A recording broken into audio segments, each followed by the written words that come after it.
KaraokeBooks. Oliver Twist. Written by Charles Dickens. Audiobook. Chapter 48. The Flight of Sikes.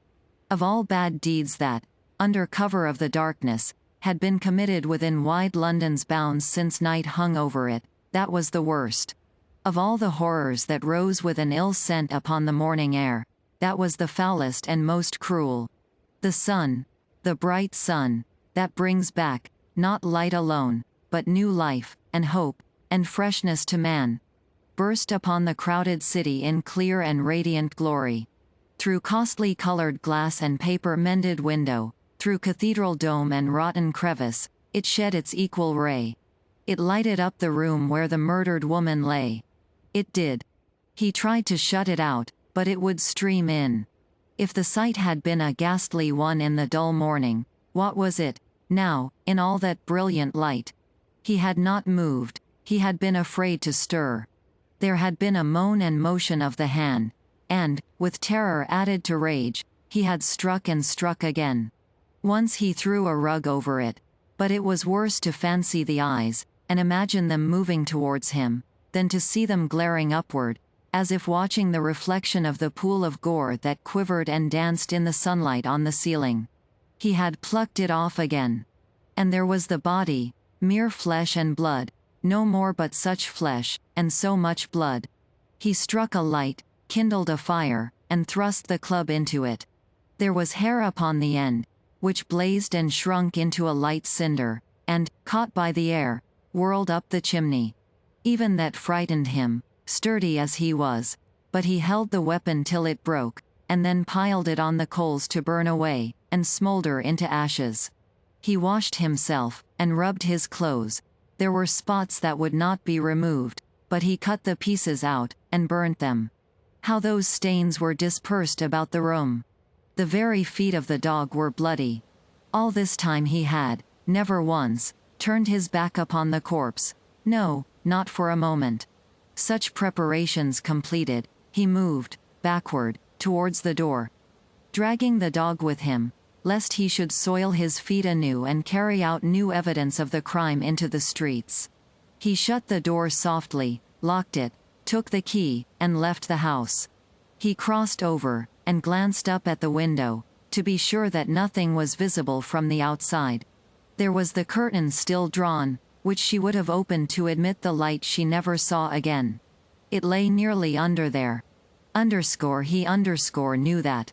God, how the sun poured down upon the very spot. The glance was instantaneous. It was a relief to have got free of the room. He whistled on the dog, and walked rapidly away. He went through Islington, strode up the hill at Highgate on which stands the stone in honor of Whittington, turned down to Highgate Hill, unsteady of purpose, and uncertain where to go, struck off to the right again, almost as soon as he began to descend it, and taking the footpath across the fields, skirted Conn Wood, and so came on Hampstead Heath. Traversing the hollow by the Vale of Heath, he mounted the opposite bank, and crossing the road which joins the villages of Hampstead and Highgate, made along the remaining portion of the heath to the fields at North End, in one of which he laid himself down under a hedge, and slept.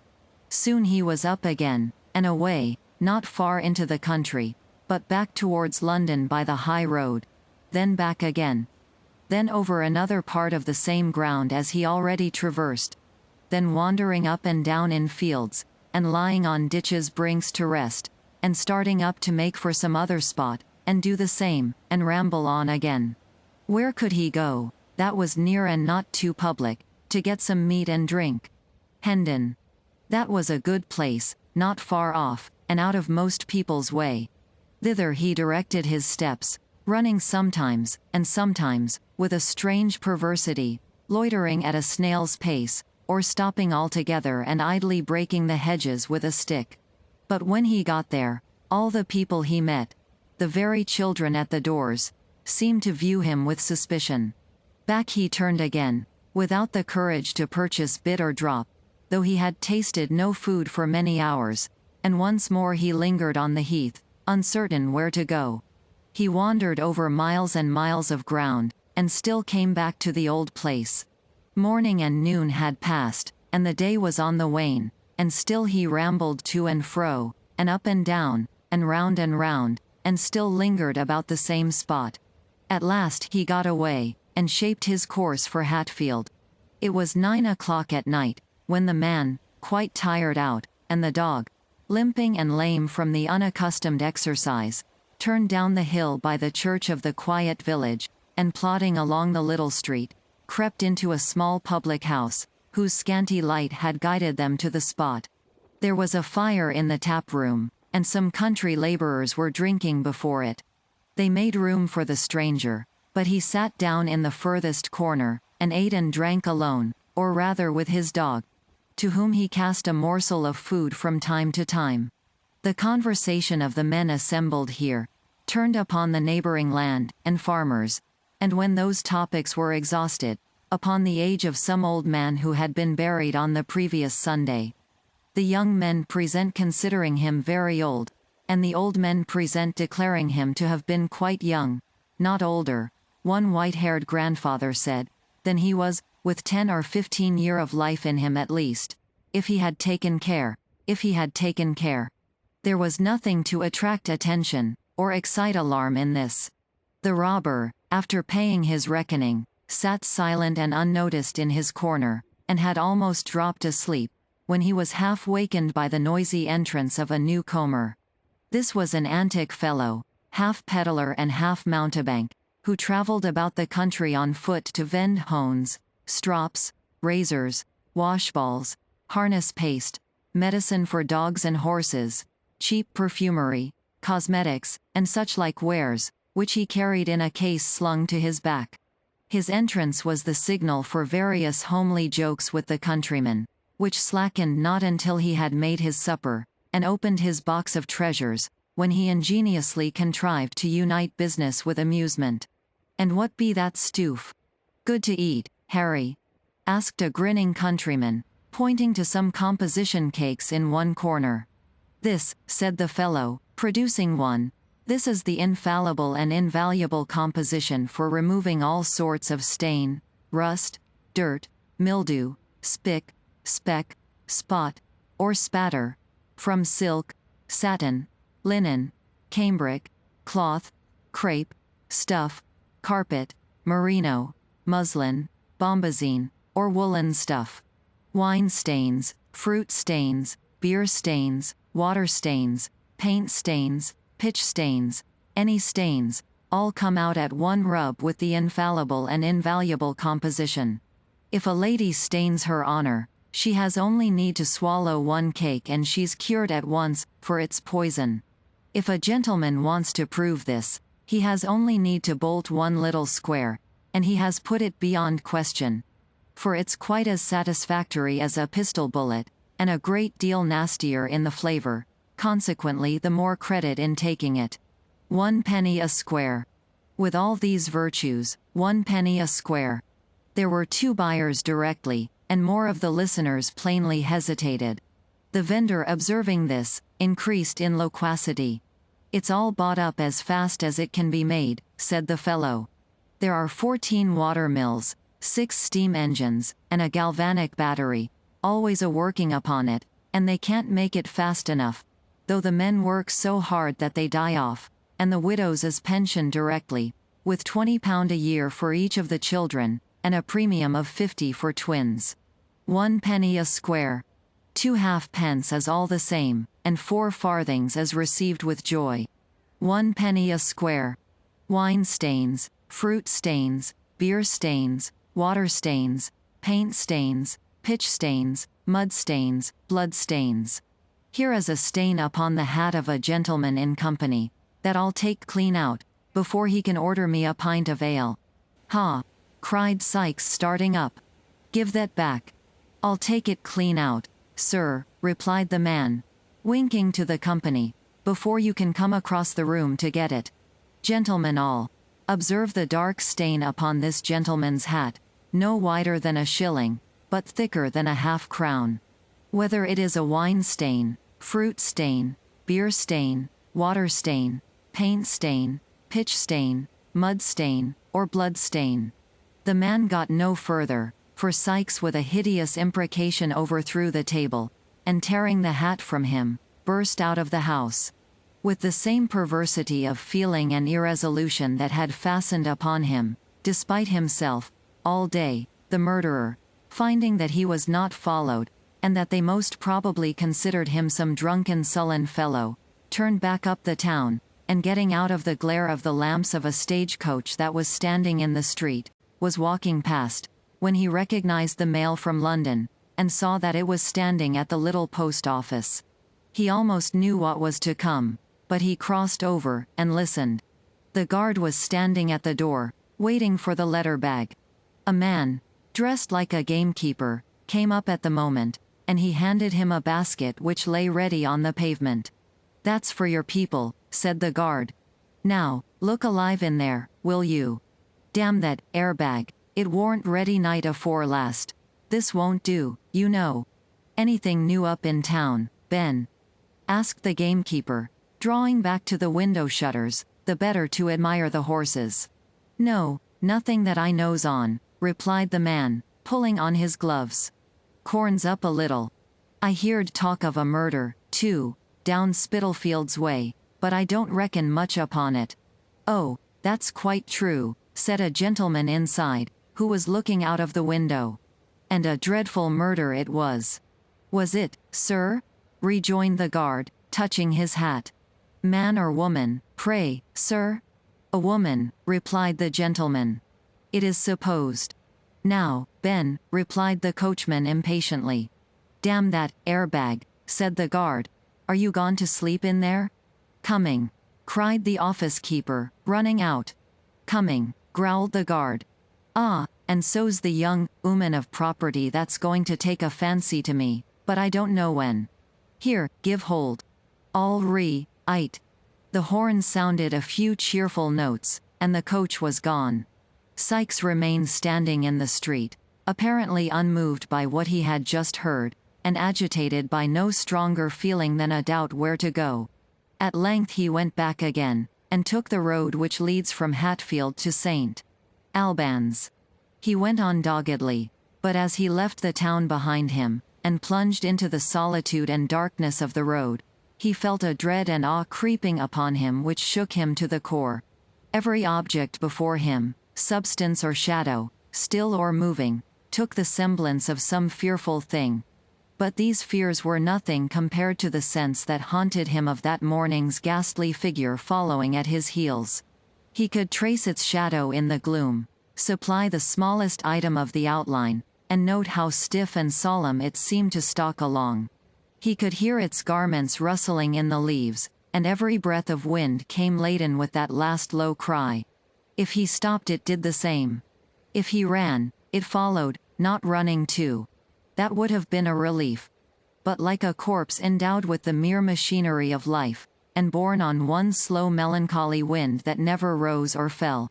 At times, he turned, with desperate determination, resolved to beat this phantom off, though it should look him dead.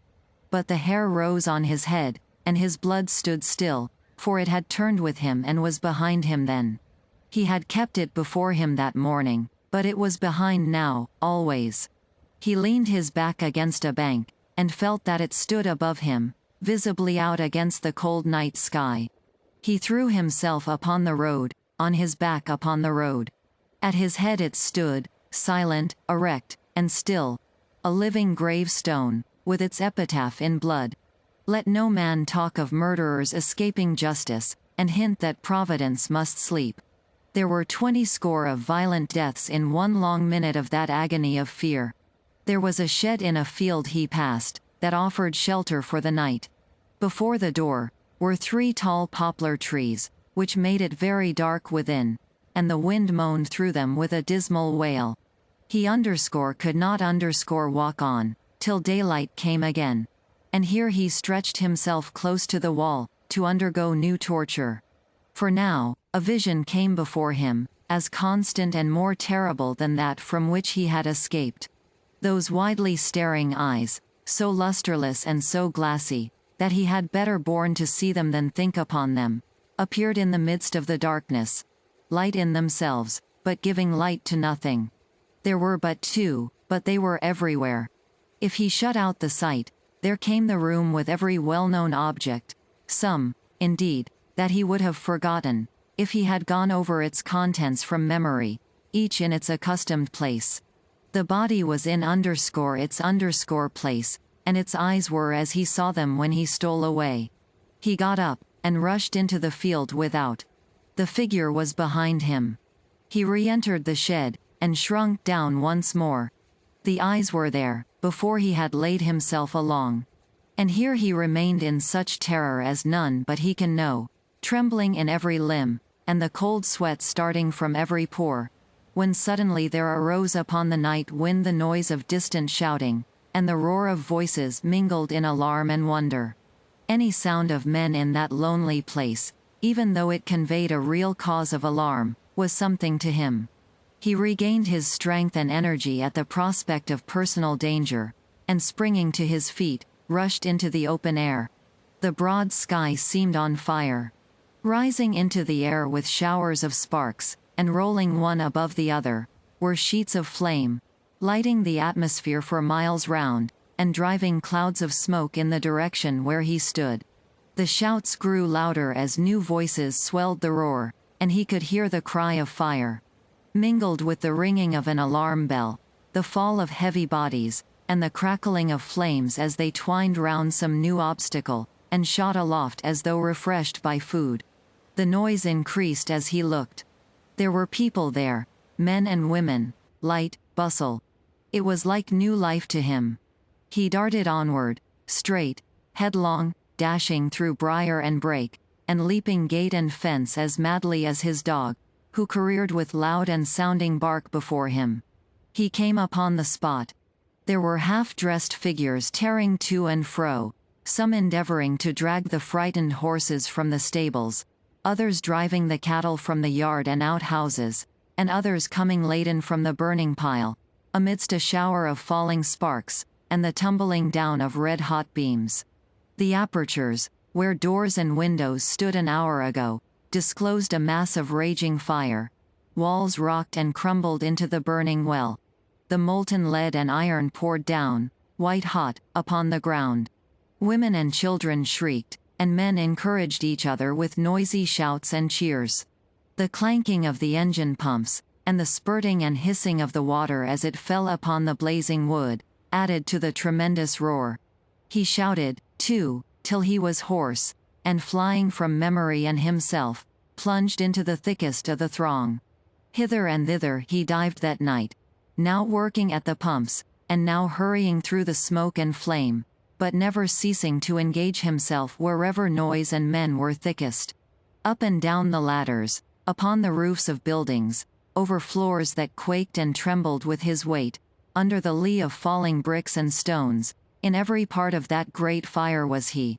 But he bore a charmed life, and had neither scratch nor bruise, nor weariness nor thought, till morning dawned again, and only smoke and blackened ruins remained.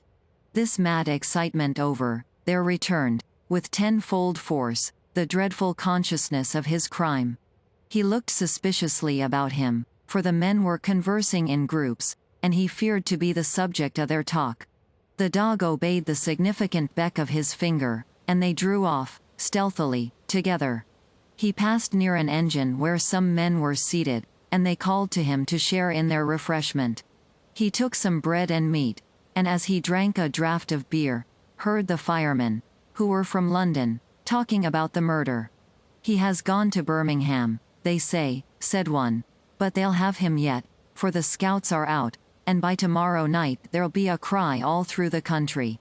He hurried off, and walked till he almost dropped upon the ground, then lay down in a lane, and had a long, but broken and uneasy sleep. He wandered on again, irresolute and undecided, and oppressed with the fear of another solitary night. Suddenly, he took the desperate resolution to going back to London. "There's somebody to speak to there, at all event," he thought. "A good hiding place, too. They'll never expect to nab me there, after this country scent. Why can't I lie by for a week or so, and, forcing Blunt from Fagin, get abroad to France?" Damn, I'll risk it. He acted upon this impulse without delay, and choosing the least frequented roads began his journey back, resolved to lie concealed within a short distance of the metropolis, and, entering it at dusk by a circuitous route, to proceed straight to that part of it which he had fixed on for his destination. The dog, though, if any description of him were out, it would not be forgotten that the dog was missing, and had probably gone with him. This might lead to his apprehension as he passed along the streets. He resolved to drown him, and walked on, looking about for a pawn, picking up a heavy stone and tying it to his handkerchief as he went.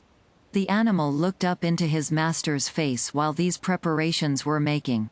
Whether his instinct apprehended something of their purpose, or the robber's sidelong look at him was sterner than ordinary, he skulked a little farther in the rear than usual, and cowered as he came more slowly along. When his master halted at the brink of a pool, and looked round to call him, he stopped outright. "Do you hear me call? Come here," cried Sikes. The animal came up from the very force of habit, but as Sikes stooped to attach the handkerchief to his throat, he uttered a low growl and started back. "Come back," said the robber. The dog wagged his tail, but moved not. Sikes made a running noose and called him again. The dog advanced, retreated, paused an instant, and scoured away at his hardest speed. The man whistled again and again, and sat down and waited in the expectation that he would return. But no dog appeared, and at length he resumed his journey. KaraokeBooks.